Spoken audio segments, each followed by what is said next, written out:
बिस्मिल्लाहिर्रहमानिर्रहीम, अस्सलाम वालेकुम नाज़रीन। आप यूट्यूब चैनल देख रहे हैं, मैं इमरान खान हूँ। ये बहुत अहम वीलॉग है, गौर से सुनिएगा। एक नया प्रोपेगेंडा शुरू किया जा रहा है, उसमें कुछ पाकिस्तान के ताकतवर लोग भी मौजूद हैं और उनके अलावा पॉलिटिकल पार्टीज़ भी मौजूद हैं। ये सारा मैं आपके सामने रखता हूँ। सबसे पहले तो ये देख लें कि प्लानिंग हो क्या रही है, जो बज़ाहिर दिखाई दे रहा है, और सब उस पर अब बात भी कर रहे हैं। कोई ढकी छुपी बात नहीं है। प्लानिंग हो रही है कि इमरान खान को फौरी तौर पर नाअहल किया जाए। इसके लिए इलेक्शन कमीशन ऑफ पाकिस्तान को इस्तेमाल किया जाएगा। अदालत उज़्मा इस किस्म का, सुप्रीम कोर्ट ऑफ पाकिस्तान जो है वो इस किस्म की ज़्यादती वहाँ से इतनी जल्दी हो नहीं सकती, मुमकिन नहीं है। यानी ये इस तरह की चीज़ होगी जैसे जुल्फ़िकार अली भुट्टो का अदालती कत्ल किया गया था। अब तो ये भी कह रहे हैं PMLN के लोग कि इमरान खान को फांसी पर चढ़ा दिया जाएगा, लेकिन जुर्म नहीं बता रहे। उनका ये कहना है कि कुछ ओवरसीज़ पाकिस्तानियों ने जो फंडिंग भेजी है उसकी बुनियाद पे एक पार्टी को भी फारिग कर दिया जाए, इमरान खान साहब को भी नायल कर दिया जाए। हालांकि फॉरेन फंडिंग का एलिमेंट नहीं है, ममनुआ फंडिंग है। मुख्तसर से जुर्माने पे ये मामला कानूनी तौर पे ख़त्म हो जाएगा। लेकिन अब एक और केस उठाया गया है, उसमें इमरान खान साहब को फौरी तौर पर नायल करते ही आम इंतखाबात करवा दिए जाएंगे और इस साल के आखिर तक ये पूरी गेम मुकम्मल कर दी जाएगी। गौर कीजिएगा, इस साल के आखिर तक।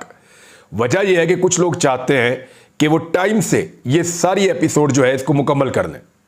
यानी मैंने आपसे कल भी कहा था कि एस्टेब्लिशमेंट के साथ जो बेहतरीन ताल्लुकात इस वक्त PDM की हुक्मरान जमातों के हैं वो शायद ज़्यादा देर तक ना रहें, तो वो उससे फ़ायदा उठाना चाहते हैं। इस मौके पर इमरान खान को ग्राउंड में शिकस्त देना तकरीबन नामुमकिन है। तो अब ऑप्शन क्या रह जाता है? ऑप्शन ये रह जाता है कि टेक्निकल नॉकआउट करो, इलेक्शन से किसी तरह बाहर कर दो। बाहर करने के लिए जो केस बनाया गया है वो केस मैं आपके सामने रख देता हूं, जिसके ऊपर सब इंतजार कर रहे हैं।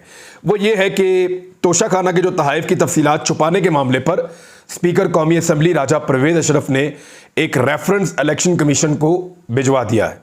वो जाकर इलेक्शन कमीशन को मौसूल भी हो गया है।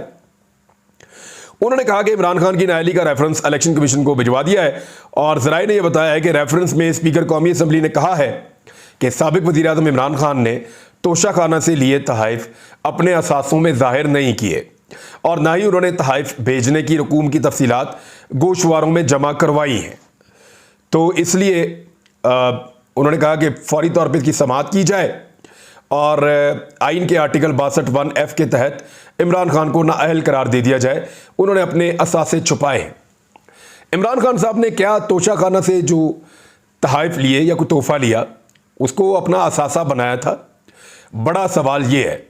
इमरान खान के बकौल ये है कि उन्होंने वहाँ तोशाखाना से एक चीज़ ली, बेच के पब्लिक के ऊपर लगा दी। उन्होंने उसको अपना एसेट बनाया ही नहीं। उन्होंने वो चीज़ खरीदी और बेच दी और वो पैसा जो है उसको पब्लिक पे लगा दिया। उनके असासों में इजाफा नहीं हुआ, तो इसलिए उन्होंने इसको असासे के अंदर जाहिर नहीं किया। अब ये टेक्निकल चीज़ है, लेकिन यहाँ देखना पड़ेगा कि इससे पहले जितने वज़ीर आज़म को सदर पाकिस्तान जितने भी रहे, उन तमाम को जितने भी तोशाखाना के अंदर तहाइफ मिले हैं, उन तोहफ़ों का उन्होंने क्या किया है?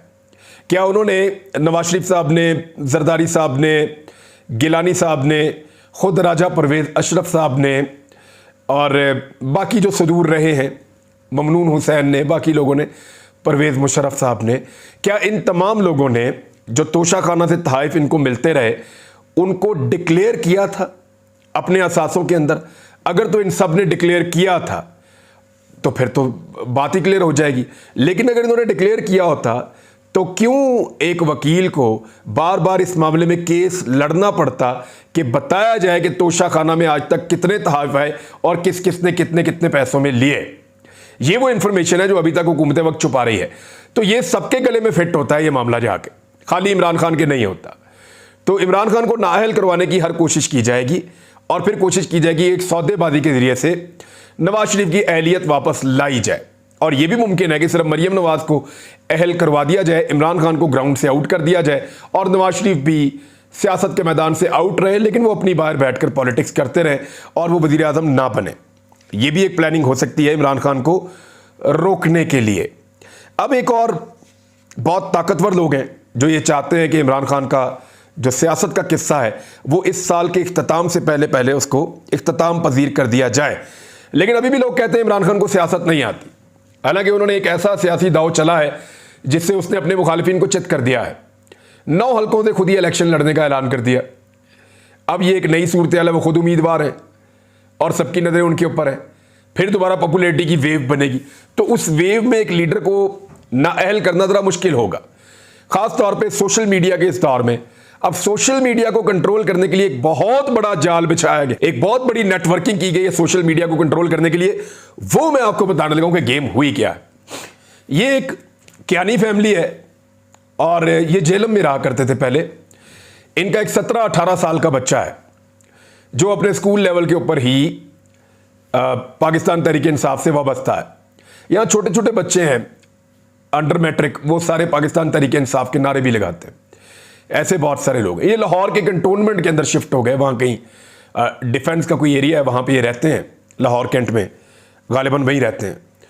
और ये कियानी फैमिली है, इसके अंदर इनके एक वालिद हैं, इनके दादा जो हैं वो कोई सेकेंड वर्ल्ड वॉर भी लड़े हुए हैं और उनके ऊपर कुछ मेडल्स भी हैं उनके पास बहुत सारे। तो ये पुरानी मिलिट्री फैमिली से इनका ताल्लुक है, जेलम के रहने वाले हैं, लाहौर शिफ्ट हो गए। इनका जो एक बच्चा है उसने कुछ ट्वीट्स किए नफरत अंगेज। एक ट्वीट उसने, एक 50-60 फॉलोअर्स हैं, इसके ज़्यादा फॉलोअर्स भी नहीं है, 100 से कम है। और इस बच्चे ने एक ट्वीट किया फौज का जो हेलीकॉप्टर गिरकर तबाह हुआ था उस बारे में, और बहुत नफरत अंगेज और गलत ट्वीट किया। एक कोई ट्वीट कहीं से कॉपी किया और उसको पेस्ट कर दी। ये 2 ट्वीट इस बच्चे ने किए और उसके बाद इसने नफरत फैला दी इस बच्चे ने। ये ट्वीट्स जो है वो फौरी तौर पे कॉपी करके पाकिस्तान तहरीक इंसाफ की क़यादत को कुछ ताकतवर हलकों ने पहुंचाए और उन्होंने नाराजगी का इजहार किया कि ये आपने क्या कर दिया, और अच्छा खासा नाराजगी का इजहार किया। तो तहरीक इंसाफ ने लाइलमी का इजहार किया। उन्होंने कहा जी इतने बेशुमार सोशल मीडिया को यूज करने वाले लोग हैं, हम सबकी जिम्मेदारी नहीं ले सकते, लेकिन हम देखते हैं। तो इन्होंने ट्रेस आउट करना शुरू किया। करते करते करते इनको पता चल गया कि ये बच्चा फलां जगह पे है, और फिर सोशल मीडिया के कुछ जो वर्कर्स हैं पीटीआई के, उन्होंने राब्ता किया और राब्ता करके इस बच्चे को कहा कि ये क्या तुम बकवास कर रहे हो, तुमने इमरान खान की ट्वीट पढ़ी है, तुमने बाकियों की ट्वीट्स पढ़ी हैं, तुम देखो लोग क्या कह रहे हैं और तुम क्या कह रहे हो, तुम्हें शर्म आनी चाहिए। तो इस बच्चे ने फौरी तौर पर, और ये विदिन 1 घंटा ये हो गया सारा कुछ, इसने फौरी तौर पे वो ट्वीट्स जो है वो डिलीट कर दिए। लेकिन वही जो स्क्रीनशॉट्स थे डिलीट होने से पहले जो मौजूद थे, और ज्यादा कोई लोगों ने इसको रीट्वीट भी नहीं किया, किसी को पता भी नहीं चला, एक बंदे ने गलत हरकत की और वो डिलीट भी हो गई। लेकिन वो जो स्क्रीनशॉट थे वो भिजवाए गए सलीम साफ़ी को और अंसार अब्बासी को। अंसार अब्बासी और सलीम साफ़ी ने उन स्क्रीनशॉट्स को अपने लाखों के फॉलोअर्स वाले अकाउंट्स के ऊपर डाल दिया। यानी लाखों करोड़ों लोगों तक ये इंफॉर्मेशन कभी नहीं पहुंचती अगर सलीम साफ़ी और इन दोनों को अगर ये ट्वीट्स ना दिए जाते, तो ये इंफॉर्मेशन लाखों तक कभी ना पहुंचती। लेकिन इनको ये इंफॉर्मेशन पहुंचाई गई, स्क्रीनशॉट्स दिए गए, उन्होंने लाखों लोगों तक ये पहुंचाया कि इस बच्चे ने ये बात की है। यानी उस बच्चे ने नफरत अंगेज बात की, 17-18 साल का है वो, और गलत किया उसने नफरत अंगेज बात की, लेकिन उसको मजीद उसमें नफरत की आग जलाकर उस पर और जलती हुए पेट्रोल डालकर उसको फैलाया किसने? सलीम साफ़ी ने और अंसार अब्बासी साहब ने। और ये कहा कि ये पीटीआई की वही सारा कुछ के बयानियां, यही पीटीआई की क़यादत ने सिखाया है यही। हालांकि इमरान खान का ट्वीट उनके लिए नेक तमन्नाएं थी, उस वक्त तक वो गुमे हुए थे, मिल नहीं रहे थे। मैं यही बात कर रहा था, बाकी सब लोग यही बात कर रहे थे, हर सहाफ़ी ये बात कर रहा था, पूरा पाकिस्तान उनके लिए दुआएं कर रहा था कि हमारे शोहदा जो उस वक्त तक गुमे हुए थे, पता नहीं चल रहा था उनके हेलीकॉप्टर का, सारे उनको ढूंढ रहे थे। अब इसने डिलीट कर दी, लेकिन उन सहाफ़ियों ने इस नफरत को फैला दिया। फैलाने के बाद जियो के ऊपर एक प्रोपेगेंडा शुरू हो गया। अच्छा, अब मैं आपको बताता हूं कि उसके बाद हुआ क्या। उसके बाद यह हुआ कि रात को 2:30 बजे कुछ गाड़ियां आई सरकारी, और उन्हें घर से इस बच्चे को, इसके बाप को और इसके भाई को उठा लिया रात को 2-2:30 बजे। और उसके बाद इसके घर वालों ने राब्ते किए इधर उधर लोगों से कि भाई हमारे तो घर के मर्दों को उठाकर ले गए हैं, कुछ लोग आए थे। और फिर इनको उठाकर इनके वालिद ने बताया गाड़ी चलती में कि मैं ब्लड कैंसर का मरीज हूं, मेरे साथ आप ये ना करें, मैं मर जाऊंगा। तो उसके बाप को जो है वो चलती गाड़ी से उतार दिया, और वो तो ये कहते हैं कि फेंक दिया। बहरहाल वो ये कहते हैं, मुझे उसके बारे में कंफर्म नहीं है, ये मुझे इतला दी है कुछ लोगों ने। और अब इस फैमिली के ऊपर इतना दबाव है, ये कभी इस बात को तस्लीम नहीं करेंगे, बहुत मुश्किल है तस्लीम करना। अच्छा, दूसरा, इसके भाई को भी उतार दिया थोड़ी दूर जाके दूसरी सड़क पे। ये लड़का अगले दिन शाम को मेरी इतला के मुताबिक कोई 7 बजे के करीब घर वापस आया। रात को 2:30 बजे इसको उठाया था, अगले दिन शाम को 7 बजे घर वापस आया। ये लड़का, इसको पूरा इसकी इंक्वायरी की गई, पता किया गया किसने इसको कहा, क्या कहा, किस तरह हुआ, और उसके बाद इसको छोड़ दिया गया। अच्छा, इस बीच में जो है वो लोग ढूंढते रहे, और वो बहुत सारे लोग जो इसको ढूंढते रहे, मैंने उनसे कंफर्म किया है, उसमें वकील भी हैं। उन्होंने कहा जी हम FIA में गए, पुलिस में गए, हर जगह पे गए, सबसे रब्ता किया, हमें पता ही नहीं चले बच्चा किधर है। शाम 7 बजे बच्चा वापस आ गया। उसके बाद ये वीडियो सामने आती है इस बच्चे की, जिसमें वो कह रहा है कि मैंने कुछ लोगों से मुतासिर होकर ये कहा है, ये जो मैंने लिखा है नफरत अंगेज जो बयानिया मैंने बनाया है, मैं तो उसको चलाना भी नहीं चाहता, लेकिन मैंने कुछ लोगों से मुतासर होकर ये हरकत की है। उसमें उसने मेरा नाम भी ले लिया। अब जरा, मैं बाकियों का तो मैं नहीं जानता, लेकिन अपने बारे में मैं जरा क्लियरली बता दूं कि बेटा, आपने मुझे कब देखा कि मैं फौज को गालियां दे रहा हूं? कब देखा आपने कब देखा कि मैं फौज से नफरत कर रहा हूं? अगर आप मुझे फॉलो करने का इतना ही शौक है आपको, तो मैं बेशुमार और चीजें करता हूं, वो भी आप करें। मैं तो बहुत सारे और काम करता हूं, उनको भी फॉलो करें आप। यानी मैं सियाचिन तक गया हूं, पैदल गया हूं, जाएं आप भी वहां पे, जाके देखें आपके फौजी क्या कर रहे हैं। मैं पाकिस्तान की तमाम सरहदों पे अपने फौजी भाइयों के पास गया हूं, जाओ जाकर वो भी देखो। वहां से तो तुमने इंस्पिरेशन नहीं ली, और नेगेटिव चीज की, उस चीज की इंस्पिरेशन ले रहे हो जो मैंने कभी की ही नहीं। अपनी फौज को कभी मैंने जिंदगी में गाली नहीं दी। मेरा इख्तलाफ पॉलिसी का है, इस बात का कि जो लोग कल तक चोर और डाकू थे उनको वापस क्यों आने दिया। मेरा ये इख्तलाफ है, और ये इख्तलाफ मेरा आज भी है, और वो मेरा फौज से नहीं है, पॉलिसी साजों से है, और वो तो रहेगा। तो इसका मतलब ये है कि तुम उठ के फौज को गालियां देना शुरू कर दो। मैंने ट्वीट किया था शुरू में, जब ये मामला शुरू हुआ था, इख्तलाफ जब शुरू हुआ, तब मैंने कहा था कि बहुत सारे लोग इसको ये समझ रहे हैं कि हमारी खुदा ना खास्ता कोई फौज के साथ दुश्मनी हो गई है। ऐसा नहीं है। मैंने ये भी कहा था कि जो फौज के और रियासत के दुश्मन है, जरा ये इख्तलाफ हमारा खत्म हो जाए, मिल के तुम्हारी मंजी ठोकेंगे। ये मैंने अल्फाज लिखे भी थे और बोले भी थे। तो फौज मेरी है, और मैं फौज का साथी हूं। मैं फौज के शाना बशाना कल भी खड़ा था, आज भी खड़ा रहूंगा, हमेशा खड़ा रहूंगा। लेकिन ये जो प्रोपेगेंडा किया गया, ये करवाया गया है, इस बच्चे के मुंह से मेरा नाम निकलवाया गया है। उसका रीजन देता हूं। मैंने जितने ट्वीट किए, रीट्वीट किए, जितनी चीजें इस वाकये के हवाले से मेरे पास मौजूद हैं, वो रिकॉर्ड के ऊपर है कि हमेशा उन लोगों के लिए हम दुआ कर रहे थे। उनके लिए हम बाद में हम काफ़ी गम का शिकार भी थे, और उनके लिए हमने, उनके दर्जात की बुलंदी के लिए भी हम लोगों ने दुआ की है। मैंने प्रोग्राम भी इसके ऊपर किया। तो इसने कहां से ले ली इंस्पिरेशन? ये कहां से कहना शुरू हो गया भाई रजीम चेंज ऑपरेशन के ऊपर मेरा एक मौकिफ है। उस मौकिफ का मतलब पाक फौज को गाली देना नहीं है। इन दो चीजों को मिक्स ना किया जाए। दो चीजें लोग मिक्स कर देते हैं। एक ये कहते हैं कि अमेरिका ने पाकिस्तान में रजीम चेंज ऑपरेशन करवाया और उसकी गुलामी मंजूर नहीं है, तो फिर ये अमेरिका से ताल्लुकात क्यों रखते हो? भाई ताल्लुक रखना अलग बात है, गुलामी करना अलग बात है। अमेरिका से बेहतरीन ताल्लुकात हम चाहते हैं, लेकिन ऐसी सतह के ऊपर जहां आपकी इज्जत भी हो। यह नहीं हो सकता कि हम उनकी गुलामी करें या उनके कहने पर रजीम चेंज ऑपरेशन करें। यह मैं कहता हूं। और जहां तक बात है अपने इदारों से इख्तलाफ की, तो वो इस बात पे है कि जो लोग कल तक चोर डाकू मुल्क के दुश्मन आप डिक्लेयर करते थे, हमें कहते थे सबको, वो लोग कैसे इस मुल्क के हमायती बन गए और कैसे उनको इक्तदार में आने दिया। उन लोगों के रिकॉर्ड केसेस हैं, मुल्क को लूटा हुआ है, रिकॉर्ड मौजूद है, आपके पास फाइलें सबके पास मौजूद हैं। ये कैसे हो सकता है कि वो लोग हमारे मुल्क को चलाएं? ये हम सवाल उठा। यहां पे फौज को गाली कहां दे रहे हैं हम? ऐसा नहीं होता। अब ये बच्चे ने मुझे और किसी चीज में फॉलो नहीं किया, और एक ऐसी चीज में फॉलो किया जो मैंने कभी जिंदगी में की नहीं। ये किया क्यों जा रहा है, जरा इसके ऊपर आप गौर करें। और जियो न्यूज को इसके ऊपर इस्तेमाल किया जा रहा है। सदर आरिफ अलवी से आप राब्ता करें और उनसे पूछें कि उनके साथ क्या हुआ, उनको क्यों नहीं जनाजे में शिरकत के लिए जाने दिया गया, पता करें।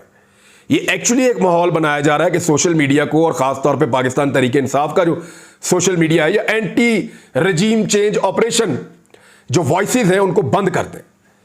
और अब ये एक चीज मिल गई है, इसके जरिए से बंद करें। और जियो इसके ऊपर सबसे ज्यादा काम कर रहा है, और PMLN की हुकूमत इसके ऊपर सबसे ज्यादा काम कर रही है कि दबाओ इन लोगों को, दीवार के साथ लगाओ इन लोगों को, इनका मुंह बंद कर दो और बोलने के काबिल ना छोड़ो। ये कोशिश की जा रही है। लेकिन ये एक छोटे से मामले को, हालांकि बात बहुत नफरत अंगेज है, और इस तरह की दर्जनों ट्वीट्स पड़ी हुई हैं, दर्जनों बयानात पड़े हुए हैं जो पीएमएलएन से जुड़े हुए हैं। ना इस बच्चे को इमरान खान फॉलो करता है, ना पाकिस्तान तहरीक इंसाफ का कोई लीडर इस बच्चे को फॉलो करता है। लेकिन मेरे पास ऐसे दर्जनों प्रूफ मौजूद हैं जहां पे फौज को गालम गलोच की गई है और उन अकाउंट्स को मरियम नवाज और पीएमएलएन की लीडरशिप फॉलो करती है। आ जाए मैदान में, मैं दिखा देता हूं। उनके ऊपर तो कभी ऐसा रद्द-ए-अमल नहीं हुआ, उनके ऊपर तो कभी ये सारी चीजें नहीं हुई, उनके ऊपर तो कभी इस नौयत की धमकीबाजी नहीं हुई जो यहां पे हुई है। एक्चुअली जो अगला प्लान है ना, ये उसकी ग्राउंड बनाई जा रही है।